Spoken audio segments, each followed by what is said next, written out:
Hello my dear friends, आज हम biology का जो चैप्टर नंबर 5 था क्लास 9 का, ऑलराइट, उसे कर रहे थे। तो पहला वीडियो आप देख ही चुके होंगे और आपने समझ लिया होगा।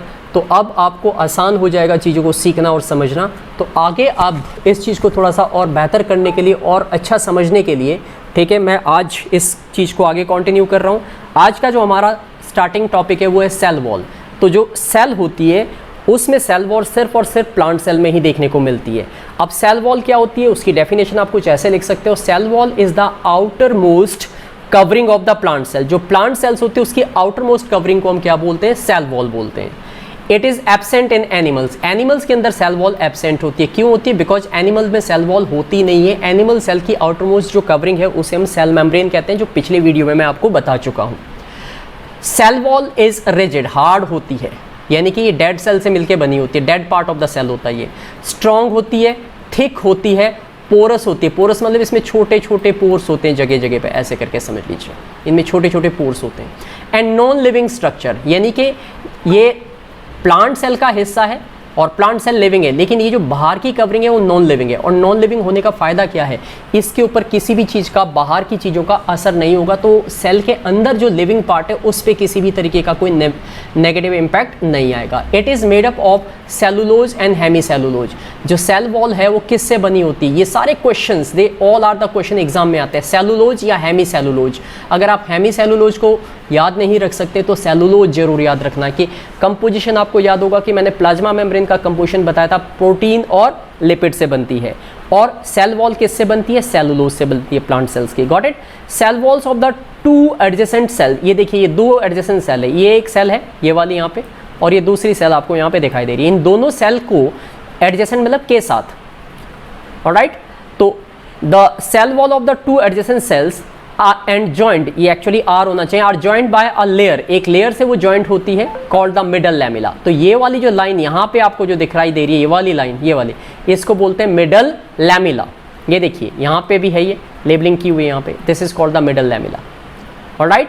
और जहाँ पे ये कनेक्टिंग लिंक इनके, जहाँ पे एक दूसरे के साथ जुड़ रही है, उसको बोलते हैं प्लाज्मोडेस्मेटा, राइट। ध्यान से समझिए, cell wall of two adjacent cells are joint by a layer called the middle lamella, alright. And microscopic channel होता है इसके बीच में, बहुत छोटे से माइक्रोस्कोपिक चैनल, मतलब एक पैसेज होता है, उसको बोलते हैं प्लाज्मोडेस्मेटा। और इसी से एक सेल से दूसरे सेल में अगर जरूरत हो सेल को, तो वो अपनी चीज़ों को ट्रांसफर कर सकती है एक से दूसरे में, राइट। ये सेल वॉल बाहर की तरफ है प्राइमरी, ये अंदर की तरफ थोड़ी और थिक हो जाती है, और ये सबसे अंदर की तरफ जो है वो प्लाज्मा मेम्ब्रेन आपको देखने को मिलेगी। तो ये तीन प्लांट सेल दिखा रखी है, और इनके बीच में जो ये कनेक्टिविटी दिखा रखी है, ये मिडल लैमेला के थ्रू होती है। और जहाँ पे इनके बीच में एक्सचेंज होने के लिए माइक्रोस्कोपिक जो एक चैनल होता है, उसको प्लाज्मोडेस्मेटा कहते हैं। ये सारी टर्म्स आपने शायद सुनी भी नहीं होगी, और ये सब की सब बहुत इंपॉर्टेंट है, एग्जाम में ये सब चीज़ें आती है, बोर्ड से पेपर आता है जब। तो अब फंक्शन अगर आपसे एग्जाम में पूछे जाए कि what are the function of the cell wall, के फंक्शन क्या है, तो पहला फंक्शन है it provide definite shape to the cell. ये सेल को एक शेप देता है। आप समझ पा रहे होंगे कि हार्ड होता है, तो ये जो शेप होती है प्लांट सेल की वो फिक्स होती है। एनिमल सेल की शेप फिक्स नहीं, क्योंकि उसकी जो सेल मेम्ब्रेन है वो बहुत फ्लेक्सिबल होती है, ऑलराइट। दूसरा फंक्शन आप सेल वॉल का क्या लिख सकते हो? It provide strength to the cell. ये सेल को स्ट्रेंथ देता है, यानी कि सेल को ताकत देता है, यानी कि सेल मजबूत रहती है, सेल डैमेज नहीं होती बाहर के किसी भी एक्सटर्नल इफेक्ट की वजह से। तीसरा point, it is permeable and allows entry of molecule of different size. ये परमिएबल होती है, यानी कि इसमें छोटे छोटे पोर्स होते हैं, और इसी वजह से बाहर से जो चीज़ें हैं वो आसानी से कहाँ तक आ सकती है? सेल मेम्ब्रेन तक। उसके बाद सेल मेम्ब्रेन ये डिसाइड करेगा कि सेल मेम्ब्रेन को वो चीज़ें सेल में एंट्री देनी है या नहीं देनी है। बट सेल वॉल के थ्रू सारी चीज़ें आसानी से परमिट हो जाती है, आर पार हो जाती है। अब यहाँ पे आ जाइए, नेक्स्ट पॉइंट हमारे पास आता है न्यूक्लियस। न्यूक्लियस क्या होता है? जैसे हमारे बॉडी के अंदर, ह्यूमन बॉडी के अंदर ब्रेन होता है, जिसे कंट्रोल सेंटर कहते हैं, सब कुछ आपका दिमाग सोचता है, वही आपसे सब कुछ करवाता है, वही सब कुछ समझता है। ऐसे ही सेल का जो सेंटर होता है, कंट्रोल सेंटर, जो पूरी सेल को कंट्रोल करता है कि सेल क्या कर रही है, कैसे कर रही है, ठीक है, दैट इज द न्यूक्लियस। तो nucleus is nothing but the control centre of the cell. और ये न्यूक्लियस का पूरा ये डायग्राम आपको दिखाया गया है अलग से एक्सटेंड करके, ऑलराइट। ये न्यूक्लियस के अंदर का रीजन आप देख पा रहे हो, ऑलराइट। और यहाँ पे जो डार्क सा रीजन आपको दिखाई दे रहा है, इसको बोलते हैं न्यूक्लियोलस। यहाँ पे राइबोसोम्स बनते हैं। राइबोसोम जो है वो न्यूक्लियस के अंदर बनाए जाते हैं एक्चुअल में, राइट। न्यूक्लियस के बाहर ये जो डॉटेड रीजन आपको चारों तरफ दिखाई दे रहे छोटे छोटे पॉइंट्स में, ये एंडोप्लाज्मिक रेटिकुलम है। और ये कैसे एंडोप्लाज्मिक रेटिकुलम है? क्योंकि इसके ऊपर रफ सरफेस है इसका, बिकॉज ऑफ इसमें राइबोसोम्स अटैच हैं, तो इसको बोलते हैं rough endoplasmic reticulum, RER। Right. ये न्यूक्लियस के जो मेम्ब्रेन है उसके बीच में छोटे छोटे पोर्स होते हैं जिसमें से चीजें आर पार जा सकती है, उन्हें हम बोलते हैं न्यूक्लियर पोर्स। राइट। और ये जो मेम्ब्रेन होती है न्यूक्लियस की, ये भी डबल लेयर्ड मेम्ब्रेन, एक बाहर की तरफ आपको दिख रही है, एक अंदर की तरफ दिख रही है। तो अंदर वाले को हम बोलते हैं इनर मेम्ब्रेन, बाहर वाले को हम बोलते हैं आउटर मेम्ब्रेन। तो ये न्यूक्लियस और ये न्यूक्लियस यहाँ पे है, तो इस न्यूक्लियस को एक्सटेंड करके बड़ा करके आपको समझाने के लिए ऐसा किया गया है। Got it. अब आगे देखते हैं, नेक्स्ट पॉइंट पे आ जाते हैं। न्यूक्लियस के कुछ पॉइंट्स बताता हूँ। न्यूक्लियस यानी कि न्यूक्लियस क्या है, उसकी सारी क्या इंपॉर्टेंट प्रॉपर्टीज है, उसके बारे में आपको समझाने की कोशिश करता हूं। पहला पॉइंट देखिए, nucleus is the outermost, nucleus is the most important cell organelle. जो न्यूक्लियस है वो सबसे ज्यादा इंपॉर्टेंट सेल ऑर्गेनल है। क्यों है? क्योंकि यही तो कंट्रोल कर रहा है पूरी सेल को।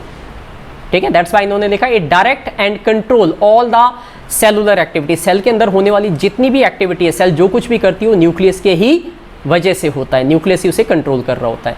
दूसरा point, nucleus is called as headquarter of the cell. इसको हेडक्वार्टर या कंट्रोल सेंटर कहते हैं। 1 मार्कर क्वेश्चन है, 1 नंबर का क्वेश्चन आता है कि what we call the headquarter of the cell, या what we call the control centre of the cell, या what we call the brain of the cell. तो आंसर एक ही है, न्यूक्लियस। राइट। न्यूक्लियस को डिस्कवर जिन्होंने किया था उनका नाम क्या है? वो थे Robert Brown. That was Robert Brown. Robert Brown ने 1831 में न्यूक्लियस को आइडेंटिफाई किया था या डिस्कवर किया था।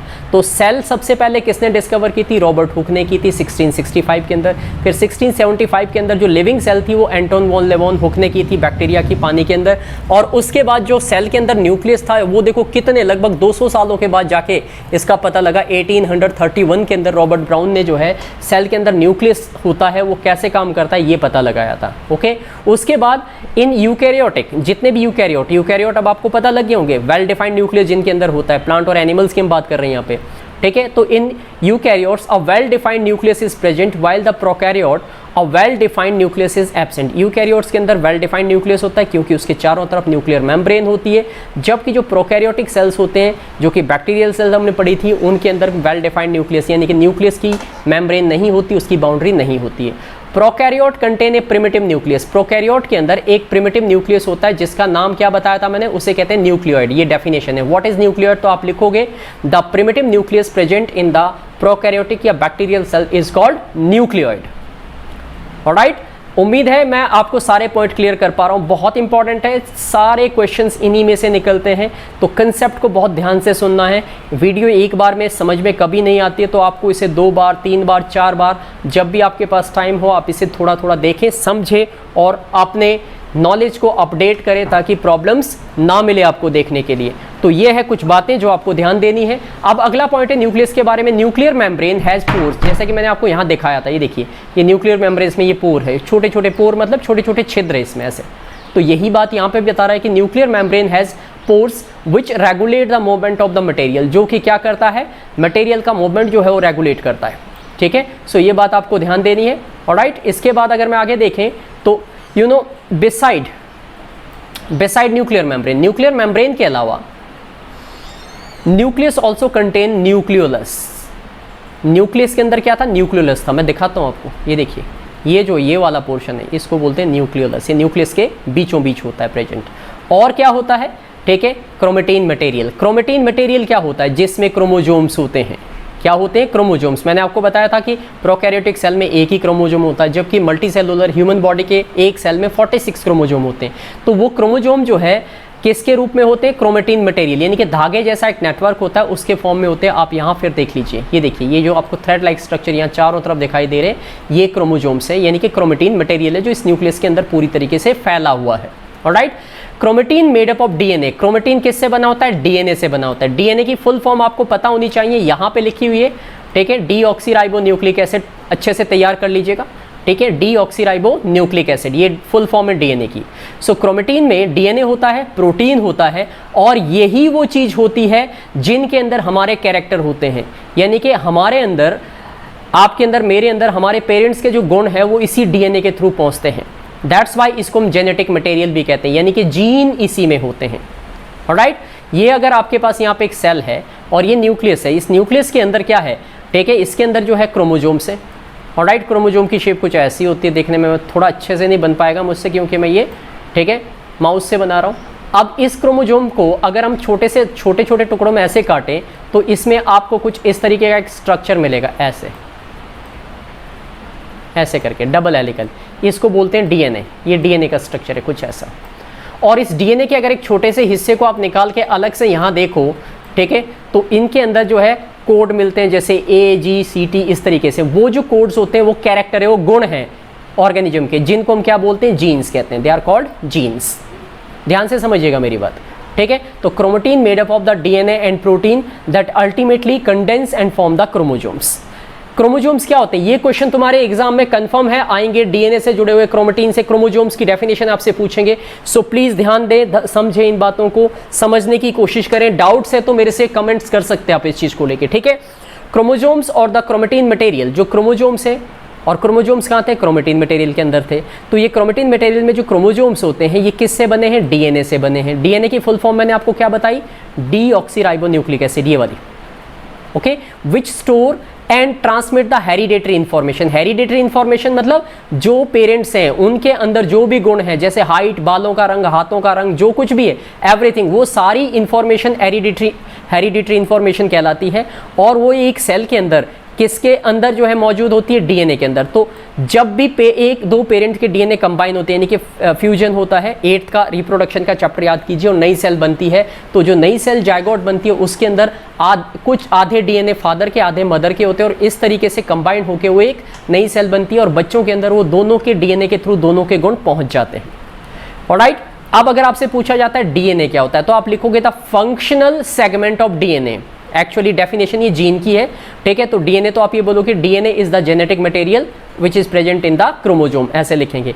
बट अगर जीन की डेफिनेशन आपसे पूछी जाती है कि जीन क्या होते हैं, तो जीन जो है वो छोटे छोटे सेगमेंट है, फ्रेगमेंट है, पार्ट्स है। अगर डीएनए के हम छोटे छोटे फ्रेगमेंट करें तो उनको जीन कहेंगे। उन जीन के अंदर क्या होता है, उन जीन के अंदर मौजूद होते हैं कैरेक्टर, गुण, ठीक है, ऑर्गेनिज्म के सारे गुण, कि उसकी हाइट कितनी होगी, उसकी आंखें कैसी होगी, बाल कैसे होंगे, ठीक है, उसका साइज कैसा होगा, एवरीथिंग इज देयर। वो सारे के सारे जो कैरेक्टर है, सारी की सारी इंफॉर्मेशन इन जीन के अंदर वो कैरेक्टर मौजूद होते हैं। और ये इसकी डेफिनेशन है, the functional segment of DNA, alright, which is deoxyribonucleic, is known as gene कहेंगे उसको। अब आते हैं न्यूक्लियस के फंक्शन पे। तो न्यूक्लियस के क्या क्या फंक्शन होते हैं। पहला फंक्शन है, it control all the metabolic activities of the cell. Cell की जितनी भी मेटाबॉलिक एक्टिविटीज होती है, यानी सेल जो कुछ भी कर रही है, जो कुछ भी सेल को करना है, वो किसके, कौन कंट्रोल करता है, कौन किसके कंट्रोल में होता है, न्यूक्लियस के होता है। As well as regulate the cell cycle. Cell cycle का मतलब है कि जब सेल डिवाइड होती है, तो सेल डिवाइड होनी है तो उसके लिए क्या क्या चेंजेस हो गए, ये सब कुछ कौन कंट्रोल कर रहा है, न्यूक्लियस। इसके अलावा it helps in transmission of hereditary character. इसी न्यूक्लियस के थ्रू जो है वो डीएनए या क्रोमोजोम जो है वो एक जनरेशन से दूसरे जनरेशन में ट्रांसमिट होते हैं with the help of their parents. तो अब यहां तक न्यूक्लियस हमारा खत्म हो गया। अब बात करते हैं सेल के अंदर तीसरे टॉपिक की। मैंने आपको बताया कि सेल के 3 फंडामेंटल पार्ट है, वो थे साइटोप्लाज्म, साइटोप्लाज्म तीसरा पार्ट हो गया। सबसे पहले हमने जो पढ़ा था वो था सेल मेम्ब्रेन, उसके बाद हमने पढ़ा न्यूक्लियस, और उसके बाद अब है cytoplasm.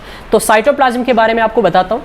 The liquid part in which the other organelles float, यानी कि वो लिक्विड पार्ट जिसके अंदर बाकी सेल ऑर्गेनल फ्लोट करते हैं। ये देखिए, ये जो आपको यहाँ पे रीजन दिखाई दे रहा है ऐसे ऐसे करके चारों तरफ जो ये पोर्शन है, ठीक है, ये सारे का सारा अंदर एक लिक्विड भरा हुआ है, इसी को बोलते हैं साइटोप्लाज्म। तो liquid present in the inside the cell membrane and outside the nucleus. इस न्यूक्लियस से बाहर और इस सेल मेम्ब्रेन के अंदर जो भी आपको लिक्विड दिखाई दे रहा है, that is called cytoplasm. Got it. तो साइटोप्लाज्म की डेफिनेशन क्या होगी, the liquid part of the cell present inside the cell membrane and outside the nucleus is called cytoplasm. तो साइटोप्लाज्म जो है इसको डिस्कवर किसने किया था, ये बहुत इंपॉर्टेंट इंफॉर्मेशन है, वो थे, ठीक है, कॉलिकर। ध्यान से सुनिएगा, कॉलिकर 1862 में जो है साइटोप्लाज्म नाम का ये टर्म इंट्रोड्यूस किया था बाय द कॉलिकर, और उन्होंने बताया था कि जो लिक्विड पार्ट होता है सेल के अंदर, इसे क्या कहेंगे, साइटोप्लाज्म कहेंगे।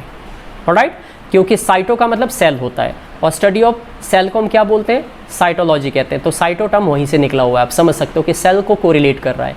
It is the site of both biosynthetic and catabolic pathway, यानी कि सेल के अंदर जो भी चीज़ें जाती है, जैसे ये जो आप यहाँ छोटा सा ये पार्ट देख रहे हो, इसको बोलते हैं माइटोकॉन्ड्रिया, और ये रेस्पिरेशन की साइट है। तो जो फूड सेल में गया वो फूड कहाँ जाएगा, माइटोकॉन्ड्रिया में जाएगा। माइटोकॉन्ड्रिया में ऑक्सीजन के प्रेजेंस में ये फूड और ऑक्सीजन क्या करेंगे, ऑक्सीडाइज होंगे और क्या प्रोड्यूस करेंगे, ए टी और पी, ATP। राइटिंग पे मत ध्यान देना, ठीक है। ATP पे करेंगे। ATP का मतलब होता है एडिनोसाइन ट्राइफॉस्फेट। क्या मतलब होता है, एडिनोसाइन ट्राइफॉस्फेट। तो आप ये कह सकते हैं बायोसिंथेसिस क्या होती है, बायो का मतलब होता है लिविंग और सिंथेसिस मतलब बनाना। तो जो भी चीज़ें बनती है, चाहे वो राइबोसोम्स बन रहे या नए प्रोटीन्स बन रहे या कुछ भी बन रहा है, या कैटाबॉलिक मतलब जो चीज़ें टूट रही है, ब्रेक डाउन हो रही है, जैसे फूड यहाँ ब्रेक डाउन होकर एनर्जी जनरेट कर रहा है, ये सारी की सारी जो प्रोसेस है वो कहाँ पे होती है, साइटोप्लाज्म में होती है, राइट। अब अगर हम आगे बताएं तो it can be divided into 2 parts. Cytoplasm को हम दो हिस्सों में समझने की कोशिश करेंगे। एक पार्ट कहलाता है सिस्टोसोल। क्या कहलाएगा, साइटोसोल। आई एम सॉरी, दिमाग में कुछ आ रहा है आज, साइटोसोल, ठीक है। दूसरा पार्ट कहलाता है बेटा आपका सेल ऑर्गेनेल्स। तो पहले मैं साइटोसोल की बात करूंगा, यानी कि इस सेल के अंदर ये जो आपको कलर्ड पार्ट दिख रहे हैं ब्लूइश कलर के, ये हैं सेल ऑर्गेनल, और ये जो आपको बाकी इसमें जो फ्लूइड दिखाई दे रहा है ये है साइटोसोल। तो एक्वस सॉल्युबल पार्ट, एक्वस मतलब पानी जैसा, सॉल्युबल पार्ट का मतलब जिसके अंदर चीज़ें घुली हुई है, ठीक है। इसमें फाइबर्स है, प्रोटीन्स है, इसको सेल का साइटोस्केलेटन कहा जाता है। साइटोस्केलेटन मतलब जो ढांचा बना रहा है सेल का। इट कंटेन्स, इसमें 90% वाटर होता है, 7% इसमें प्रोटीन होती है, ठीक है। इस जो है 90% मैंने आपको वाटर बताया, 7% प्रोटीन होती है, 2% कार्बोहाइड्रेट होते हैं और लगभग 1% बाकी चीज़ें होती है। तो ये साइटोसोल का कंपोजिशन हो गया कि साइटोसोल के अंदर जो ये लिक्विड जैसा, एक्वस जैसा, पानी जैसा जो सब्सटेंस है, इसमें क्या क्या है, इसके अंदर 90% तो वाटर ही है, 7% प्रोटीन, ठीक है, 2% कार्बोहाइड्रेट होते हैं और 1% बाकी चीज़ें जो सेल की रिक्वायरमेट होती है वो होती है। सेल ऑर्गेनल्स क्या होते हैं, अब इसी साइटोप्लाज्म के अंदर ये समझ लो कि एक पूल है और इसके अंदर बहुत सारे बच्चे तैर रहे हैं। तो जो बच्चे हैं जो इसमें स्विमिंग कर रहे हैं वो सेल ऑर्गेनल्स है, बिकॉज वो यहीं पे रह के अपना काम करते हैं। तो living part of the cell having the definite shape, structure and function bounded by the plasma membrane. तो सेल ऑर्गेनल्स के बाहर भी अपनी अपनी एक मेम्ब्रेन होती है, जैसे सेल मेम्ब्रेन थी सेल के बाहर, ऐसे ही एक मेम्ब्रेन हर सेल ऑर्गेनल में होती है ताकि वो आसानी से अलग रह सके। And there are single membrane होती है, ऑलराइट, डबल मेम्ब्रेन बाउंड भी ऑर्गेनल्स होते हैं, ऑलराइट, एंड कुछ ऐसे भी होते हैं जिसमें नॉन मेम्ब्रेन मतलब कोई भी मेम्ब्रेन नहीं होती। तो यहाँ पे इन चीज़ों को मैं थोड़ा सा सिखाने की कोशिश करूँगा कि सिंगल मेम्ब्रेन सेल, जो single membrane bound cell organelles है वो कौन से, उनकी एग्जाम्पल देखिए। सिंगल मेम्ब्रेन बाउंड जिसमें एक ही लेयर होती है, यानी कि मान लो अगर ये है तो इसमें सिर्फ एक ही लेयर है, और डबल होगा जिसमें एक लेयर के ऊपर एक और लेयर ऐसे आपको मिलेगी, ठीक है। और नन का मतलब होगा जो ऐसे ही मिलेगा, उसमें कोई लेयर नहीं होगी, यानी कि उसके ऊपर कोई कवरिंग नहीं होगी। तो सिंगल मेम्ब्रेन बाउंड के जो एग्जाम्पल है वो ER, endoplasmic reticulum, lysosomes, Golgi bodies, vacuole and peroxisomes. ये सारे नाम थोड़े से नए हैं तो आपको इनको सुनना है, मेरी पहले वीडियो को ध्यान से सुने ताकि इनको बोलना सीख जाओ आप। Double membrane bound cell organelle के एग्जाम्पल है माइटोकॉन्ड्रिया होते हैं, प्लास्टिड, ये प्लांट सेल में ही मिलेंगे आपको। दीज टू हैव ऑल्सो, और इनके एक और चीज़ और ध्यान देना, यहाँ से भी बड़ा इंपॉर्टेंट क्वेश्चन आता है इस जगह से, ठीक है, कि name the 2 cell organelles, alright, which have their own DNA, जिनके अपने खुद के DNA होते हैं। तो माइटोकॉन्ड्रिया के पास अपने DNA होते हैं, ऐसे तो हमने पढ़ा था कि न्यूक्लियस में DNA होते हैं, लेकिन इनके पास खुद के होते हैं, ठीक है। और जो प्लास्टिड्स होते हैं प्लांट्स के अंदर, उनके भी अपने खुद के DNA और राइबोसोम्स होते हैं।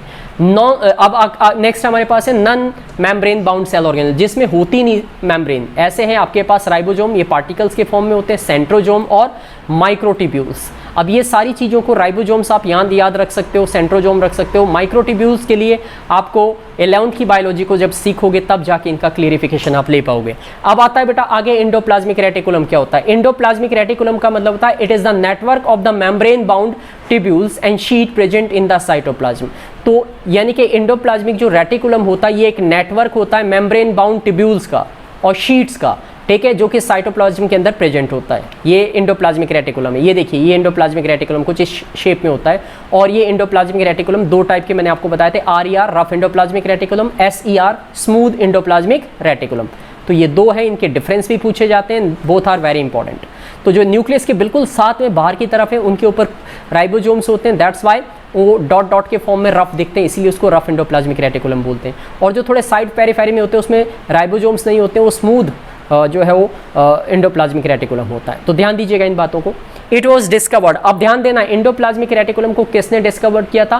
Porter, Claude and phellum. ये 3 साइंटिस्टों ने कंबाइंडली मिलकर, बायोलॉजिस्टों ने जो कंबाइंडली मिलकर एंडोप्लाज्मिक रेटिकुलम को डिस्कवर किया था। These are present in all cells, ये सभी सेल में प्रेजेंट होते हैं। किसको छोड़ के? ध्यान देना भी, एंडोप्लाज्मिक रेटिकुलम प्रोकैरियोट्स में नहीं होता। और मैमलियन एरिथ्रोसाइट, मैमलियन मतलब इंसान जिनके शरीर पे बाल होते हैं, जो बच्चों को जन्म देते हैं, उनको मैमल्स कहा जाता है, ठीक है। उनकी जो एरिथ्रोसाइट्स होती है, एरिथ्रोसाइट्स का मतलब होता है सेल्स, आरबीसी, उनमें ये प्रेजेंट नहीं होते। तो हमारे ब्लड सेल के अंदर ध्यान देना एंडोप्लाज्मिक रेटिकुलम नहीं होते, आरबीसी में नहीं होते। अब एंडोप्लाज्मिक रेटिकुलम के 2 टाइप्स को मैं यहाँ पे डिफरेंस के फॉर्म में समझा रहा हूँ। ये क्वेश्चन भी एज इट इज आता है, differentiate between SER and RER, S for smooth, E for endoplasmic, R for reticulum, और ये यहाँ पे रफ एंडोप्लाज्मिक रेटिकुलम हो जाता है। तो स्मूथ एंडोप्लाज्मिक रेटिकुलम के लिए पहला पॉइंट लिख सकते हो, it is made up of tubules mainly. ये ट्यूब्यूल से, ट्यूब्यूल मतलब बबल लाइक स्ट्रक्चर से मिलके बने होते हैं। जबकि जो रफ एंडोप्लाज्मिक रेटिकुलम है, इनके जो शेप होती है उनको एक खास नाम देते हैं, they are known as the cisternae and vesicle से मिलके बना होता है। Smooth endoplasmic reticulum help in steroid and lipid and polysaccharide synthesis, यानी कि स्मूथ एंडोप्लाज्मिक रेटिकुलम मदद करता है स्टेरॉइड बनाने में, लिपिड बनाने में, पॉलीसैकेराइड बनाने में सेल के लिए। और रफ एंडोप्लाज्मिक रेटिकुलम क्या करता है? प्रोटीन सिंथेसिस करता है। तो याद रखना, प्रोटीन सिंथेसिस में कौन हेल्प करता है? RER, got it. इसके अलावा राइबोसोम्स एब्सेंट होते हैं स्मूथ में, और रफ एंडोप्लाज्मिक में they are present over there, right. It contain ribosomes, इसीलिए उसका सरफेस क्या हो जाता है? रफ हो जाता है, तब इसका नाम रफ एंडोप्लाज्मिक रेटिकुलम हो गया। स्मूथ एंडोप्लाज्मिक रेटिकुलम जो है help in membrane biogenesis. Membrane biogenesis क्या होता है? सेल मेम्ब्रेन के बनाने की प्रोसेस को मेम्ब्रेन बायोजेनेसिस कहते हैं, ओके। अब एंडोप्लाज्मिक रेटिकुलम के फंक्शन की बात कर लेते हैं। तो पहला फंक्शन है, it is the only organelle which serve as a channel for the transport of material between various regions of cytoplasm and between the cytoplasm and nucleus. तो ये बता रहे हैं कि जो एंडोप्लाज्मिक रेटिकुलम है, इसका पहला फंक्शन है, क्या करते हैं? सर्व एज चैनल, चैनल का मतलब है रास्ता, किस चीज़ के लिए? ट्रांसपोर्ट ऑफ मटेरियल, कहाँ से कहाँ? Region of cytoplasm and nucleus, यानी कि न्यूक्लियस से साइटोप्लाज्म और साइटोप्लाज्म से न्यूक्लियस में चीज़ें जो जाती है वो किसके थ्रू जाती है? एंडोप्लाज्मिक रेटिकुलम के थ्रू जाती है, वो उनको ट्रांसपोर्ट करता है। दूसरा, it also function as a cytoplasmic framework. Cytoplasm का ये एक फ्रेमवर्क है, यानी कि साइटोप्लाज्म को फंक्शन करने में हेल्प करता है, बिकॉज ये सरफेस प्रोवाइड करता है जहाँ पे बायोकेमिकल रिएक्शंस होती है, यानी कि चीज़ें बनती है, प्रोटीन सिंथेसिस होती है। तो हम ये कह सकते हैं कि it also form the endoskeleton, ये सेल के अंदर का ढांचा भी बनाता है। और क्या फंक्शन है इसका? दूसरा है, it helps in synthesis of fats, protein, steroid, cholesterol, जितने भी चीज़ें सेल बनाती है वो बनाने में भी एंडोप्लाज्मिक रेटिकुलम का सरफेस यूज किया जाता है।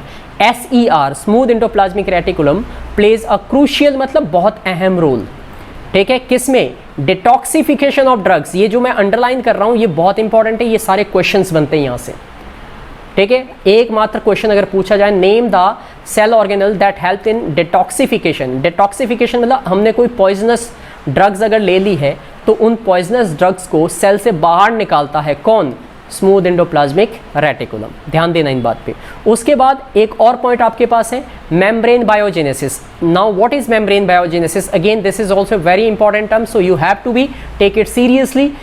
The process of synthesis of cell membrane. Cell membrane जो बनती है ना, साइट उसकी सेल के बाहर जो मेम्ब्रेन होती है उसको बनाने का जो काम है उसी को क्या कहते हैं? सेल मेम्ब्रेन बायोजेनेसिस कहते हैं। किससे बनती है? Protein, lipid. ये प्रोटीन और लिपिड प्रोड्यूस करता है। किसके थ्रू प्रोड्यूस होते हैं? एंडोप्लाज्मिक रेटिकुलम के थ्रू प्रोड्यूस होते हैं। और फिर वहाँ पे एक बायोकेमिकल रिएक्शन होता है जिससे सेल मेम्ब्रेन बनती है, यानी कि सेल जो है उसकी जब मेम्ब्रेन डैमेज होने लगती है तो दोबारा उसको रिपेयर करने की प्रोसेस को हम मेम्ब्रेन बायोजेनेसिस समझ सकते हैं। अब अगला टॉपिक हमारे पास है गोल्गी एपेरेटस। क्या होते हैं गोल्गी एपेरेटस? तो गोल्गी एपेरेटस ये भी सारे सेल ऑर्गेनेल ये सेल के अंदर आपको देखने को मिलेगा। ये है पूरे का पूरा गोल्गी एपेरेटस, ये इसकी लेबलिंग है। तो ये डायग्राम एग्जाम में आ सकते हैं, इसलिए इनका थोड़ा बहुत आइडिया आपको होना बहुत जरूरी है। ऑलराइट, तो Golgi apparatus consist of system of membrane bound. ये देखो इसके ऊपर एक के ऊपर दूसरी ऐसे कई सारी मेम्ब्रेन आपको इसमें बाउंड होती दिख रही है एक के ऊपर, ये ऐसे लगा दो जैसे कपड़े के तय करके रखे गए हो, ठीक है। Fluid filled vesicle arranged parallel to each other in stock called the cisternae. ये जो लेयर है बेटा एक के ऊपर एक जो इस तरीके की लेयर है, इनको हम क्या बोलते हैं, they are called the cistern. ये सारी की सारी नई बायोलॉजी की नई टर्म्स हैं एंड आप इन्हें थोड़ा सीरियसली समझेंगे, ध्यान दोगे, फोकस करोगे स्पेलिंग पे, तो आप मेमोराइज कर लोगे, कोई मुश्किल काम नहीं।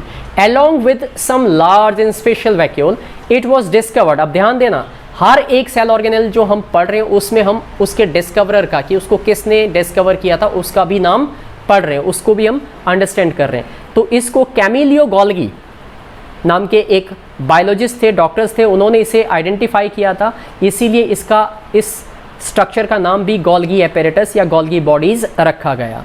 It is absent. अब ध्यान देना, गोल्गी एपेरेटस एब्सेंट होती है किसमें, प्रोकैरियोट्स के अंदर, यानी कि जो बैक्टीरिया है उनमें गोल्गी बॉडीज नहीं होती, क्योंकि उनमें न्यूक्लियस ही नहीं है, सिंपल है। इसके अलावा और कहाँ एब्सेंट है ये, मैमेलियन सेल्स। मैमेलियन क्या होते हैं, जो बच्चों को जन्म देते हैं। तो क्या हम मैमल्स में आते हैं, बिल्कुल आते हैं। जितने भी ह्यूमन बींग्स हैं या जिनके भी बॉडी पे बाल होते हैं, जो भी बच्चों को जन्म देते हैं, उनको मैमल्स कहा जाता है, ठीक है। तो जो मैमल्स की आरबीसी यानी कि हमारी जो रेड ब्लड सेल्स है और जो हमारी प्लांट के अंदर जो सीव सेल्स होती है, उनके अंदर, ठीक है, एंडोप्लाज्मिक गोल्गी बॉडीज एब्सेंट होती है। क्या होती है, एब्सेंट होती है, ओके। अब फंक्शन बता देता हूँ उसके, कुछ फंक्शन आपको ध्यान रखने। पहला फंक्शन है ये स्टोरेज करते हैं, स्टोर, मॉडिफिकेशन करते हैं, पैकेजिंग करते हैं, सिक्रीशन करते हैं, किसका, वेसिकल्स का। अब ध्यान से समझना, ये एक तरीके के पोस्टमैन है। जैसे पोस्ट ऑफिस में चिट्ठी आती है, उनको स्टोर करना, इकट्ठा करना, फिर उसको कहाँ पे जाना है उस बैग में डालना, पैकेज करना, और फिर उसको उसके एड्रेस पे छोड़ के आना, वो काम पोस्टमैन करता है। तो यहाँ पे गोल्गी बॉडीज़ भी सेल के लिए पोस्टमैन का काम करती है, कि जो चीज़ें बनती है उसे स्टोर करती है, फिर उनको उन पे एड्रेस डालती है, और फिर पैकेज करके उनको उस पर्टिकुलर एड्रेस पे भेज देती है। इस तरीके से आप इसे याद रख सकते हो, गॉट इट। अगला पॉइंट क्या है, it involve the formation of the lysosomes. जो सुसाइडल बैग्स है सेल के अंदर अगर सेल डैमेज होने लगे या सेल के अंदर कोई पॉइजनस चीज़ चली जाए, तो उसको किल करने का काम जो वेसिकल्स करते हैं उनको बोलते हैं लाइजोसोम्स। वो भी कौन बनाता है, गोल्गी बॉडीज़ बनाता है। जो मैं अंडरलाइन कर रहा हूँ, बहुत इंपॉर्टेंट है सारी बातें। और क्या फंक्शन है, it is secretory in nature. Secretory का मतलब होता है ये हमेशा चीज़ों को प्रोड्यूस करता है, बनाता है, ऑलराइट। अगला फंक्शन आप याद कर सकते हैं, it help in melanin synthesis. अब ये मेलानिन क्या है, ये बहुत इंपॉर्टेंट टर्म आ गई, मेलानिन। आपको पता है, हम कहते हैं कि ये आदमी गोरा है, ये काला है, ये जो आप कह सकते हो गेहूँ रंग का है। तो जो ये कलर है सारे के सारे हमारे स्किन के अंदर एक पिगमेंट होता है मेलानिन, और ये मेलानिन जो है कौन बनाता है, ये बनाता है गोल्गी एपेरेटस। ध्यान देना, right. It involve the synthesis of the cell wall plasma membrane also. इसके अलावा ये सेल वॉल बनाने में और प्लाज्मा मेम्ब्रेन बनाने में भी मददगार होता है, गॉट इट। अब अगला जो टॉपिक हमारा रहेगा वो माइटोकॉन्ड्रिया रहेगा, और वो हम जो थर्ड हमारा लेक्चर बनेगा इसका, उसमें मैं बताऊंगा। अभी के लिए हम इतने पे ही स्टे करते हैं। तो आपको ये वीडियोस कैसी लग रही है उस पर कमेंट ज़रूर कीजिए, ऑलराइट। कितनी समझ में आ रही है, कितनी कॉम्प्लिकेटेड लग रही है, इसमें क्या चीज़ें हैं जो आप दोबारा सीखना चाहते हो, जिसमें मैं स्पेशल वीडियोस आपके लिए बनाऊं। आप किन चीज़ों को एक्सपेक्ट करते हो, तो वो आप कमेंट सेक्शन में मुझे लिख सकते हो, भेज सकते हो, और अपने डाउट क्लियर कर सकते हो, ऑलराइट। और साथ साथ जैसे कि मैं हमेशा कहता हूँ कि इसे अगर आपको अच्छा लगा तो लाइक करें, शेयर करें और सब्सक्राइब ज़रूर करें। Thank you for watching this video.